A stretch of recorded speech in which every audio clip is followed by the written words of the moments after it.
got me started, ready to roll, huh? Just tell us who Caught me you on are. camera, despite my better judgment. Cliff Rainier from Cliffy's Premium Pinball.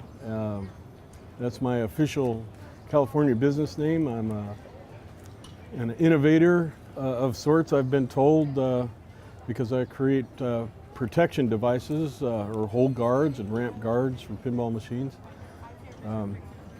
I guess if you want to know where it all started, Yeah.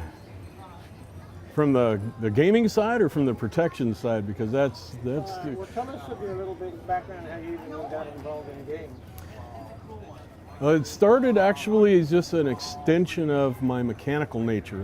I always fixed things since I was a little kid. I didn't always fix them and make them work. You know, my stepdad will attest to that. Gave me a pocket watch to fix when I was like 12, and I think he still got it in a shoebox today, but I know every part of it. But the pinball and all the stuff that goes with it in the arcade realm was just an extension of that. I ran out of things to fix. I had restored a few cars. I was really into motorcycles and still am. I did everything from painting them to, to engine rebuilds, the body work, everything. Huh. So make sure you edit this well. We're recording. Oh, Talk to each other. okay. Talk to me. By the Okay, way, we'll so try. here's my buddy Greg Ong, a fellow innovator, I might say, minor genius in his own right, comes up with some really cool pinball inventions that Well, better than that, he's made wonderful plastic replicas for gun games. I mean, all kind of things, anything. I think we're of like mind in that way. If there's something we know that we need, we're gonna make it an experiment, right? And try it out on our own stuff. And if other people like it, I mean, it's never been, well, it wasn't my intention when I started these things to turn it into a business, It was a hobby. Yeah, it's more fun to figure out a solution to something or how to make a new idea work than it becomes work when you start making things. But Yeah. So it's what fun was to your figure it first out. projector? Do you remember? It was for my fun house. Your very own fun My house. own fun. I got a fun house, and it was my fourth pinball machine, I think. At that point, I was still relatively new to the games themselves. I didn't realize there was such a community that there is right now. I was amazed. There's like a whole nother world out there of these pinball people, and which was cool. I mean, I ran into that in other hobbies, like the car restoration and motorcycles and stuff. But yeah, I needed a new plastic ramp, and the internet was fairly new back then, and there wasn't a lot of online pinball shops, so to speak. We had Jim Tolbert's for amusement only here in Berkeley, and by God, he had a main ramp for Funhouse hanging on the wall. At the time, it was $125, and then my jaw dropped because I only paid like $750 for the whole game. And so, yes, cheapness can be the mother of invention. So I says, even if I got that new ramp, it had no real protection for it. And he said, well, Williams has a kit, and it was these two little pieces of metal that just didn't look right. They looked like two little pieces of metal. So I designed my own that form fit the ramp. They looked like they were made to be in the game. They looked to me to be like factory made. And I made 6 pieces for that game, and then the holes on the play field were all worn. You put a round ball into a square hole that's made out of wood, and sooner or later it's gonna be the size of a golf ball hole. So I made some out of that. I just hand cut with tin snips out of some stainless steel.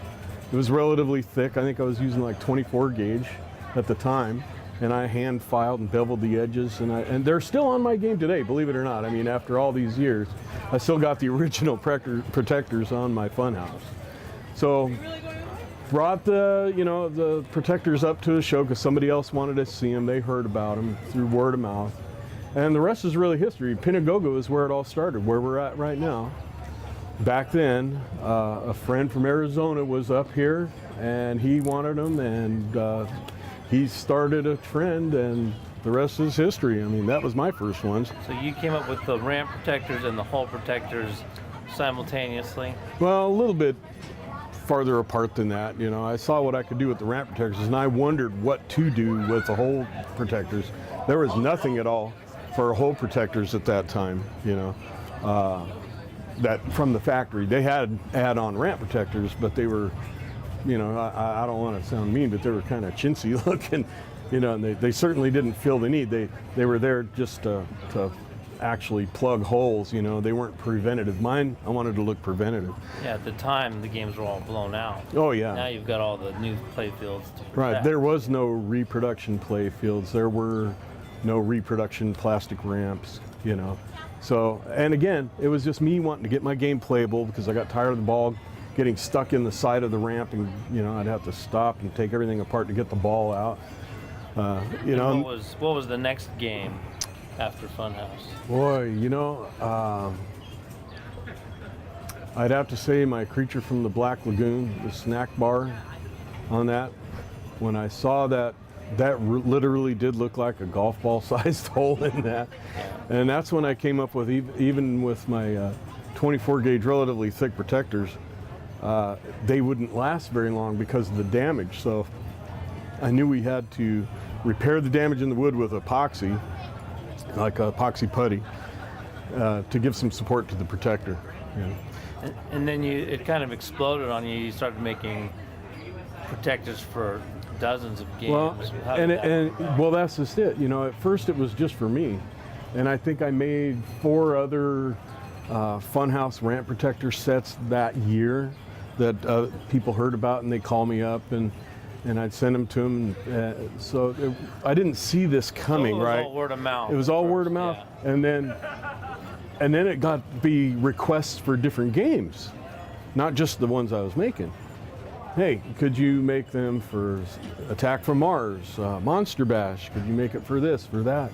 And I was like, well, I don't know. I'll have to see the game and, you know, get some templates and there weren't a lot of them around. And again, the community, even as big as it is now, still just getting to the games and people trusting you to take them apart so you can make a template, you know, it was pretty rare. So I'd invite other people to help me, you know. I'd say, hey, could you make a template for me from your game? If you want a protector for it, I'll give you one for free if you do the testing and give me some feedback. Yeah. You did some for me, for Earthshaker. Earthshakers, there you go. Right. Yeah, that was pretty soon after, yeah. And then at what point did it kind of explode into a bit of a side business for you where you had a website and were selling to other distributors?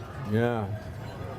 That, I couldn't nail down a date, but I remember the explosion of requests made me stop and think about, should I be mowing my lawn on Saturday, or should I be making protectors for people because they really want this product, you know? And I would say it was around 2003, around there.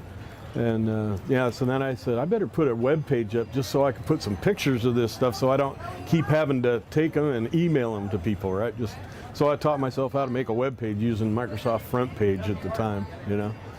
Right.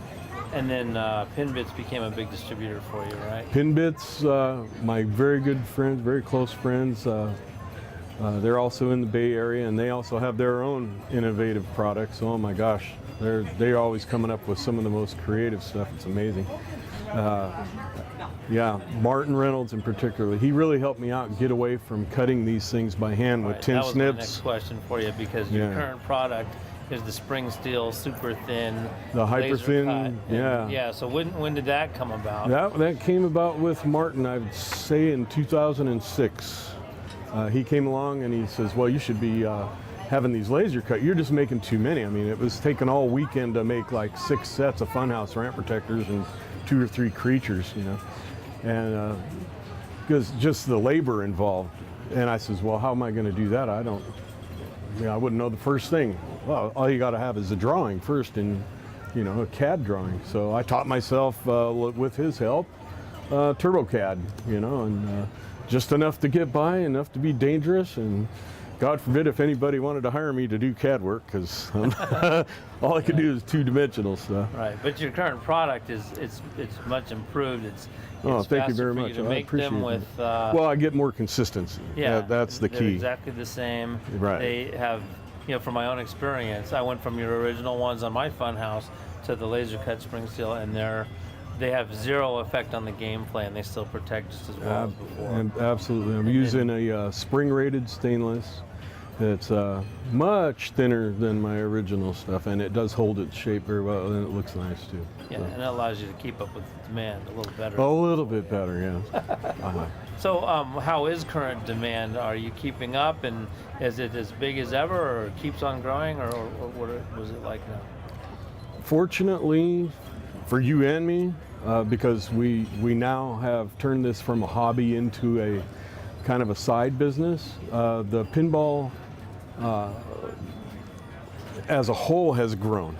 I mean, there's a lot of new people coming in there, so we got some new companies coming in now. As we know, Stern was the last and only pinball maker commercially. Still they are right now, but we've got a couple up and comers.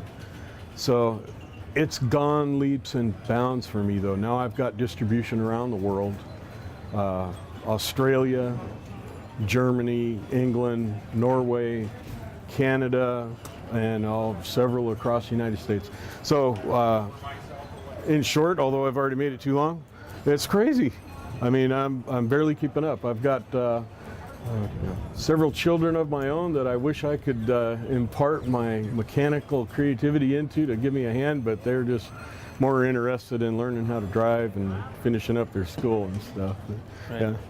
Well, great. It's great to hear about your success and the resurgence in pinball that we're all feeling, and wish you continued success. Well, I wish you the same, Greg. Thank you. I mean, I hope you keep coming up with new stuff because you always surprise us. It's always time. Yeah, Tell us again, appreciate that. gentlemen, where are we? Why are we doing this? We're at the Pinagogo in lovely Dixon, California. On a beautiful spring day. And what annual is this, Greg? This is the 17th or 18th? 17th, I think. 17th annual. And it's as big as it's ever been. We've had the biggest. 2 buildings are the first time. 2 buildings full of pinball to come and play. And a very successful flea market, and more games and more people than we've ever had. So thanks for your support. And the world's first interview with Cliffy. Oh my goodness. Burn the tape. Thanks, Bill.